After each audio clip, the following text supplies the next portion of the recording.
మన యొక్క జీవితంలో అమూల్యమైనటువంటిది సమయం. ఆ సమయాన్ని మనం వ్యర్థం చేశామనంటే మనం చాలా పొరపాటు చేసిన వాళ్ళం అవుతాం. మన యొక్క సమయం, మన జీవితంలోని సమయం వ్యర్థం కాకూడదు అని అంటే దానికి ఒకటే ఉపాయం, సదా భగవత్ చింతన అనేది.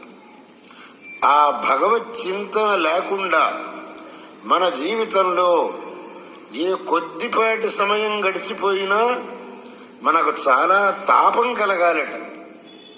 ఏ విధంగానైతే మన యొక్క ఇంట్లో ఉన్న పదార్థాన్ని దొంగలు దొంగిలించుకోపోతే ఎంత బాధ కలుగుతుందో, అదేవిధంగా మన అమూల్యమైన సమయం భగవచ్చింతన లేకుండా గడిచిపోతే మన పదార్థాన్ని దొంగలు దొంగిలించుకుపోయినంత బాధ కలగాలట మనకు.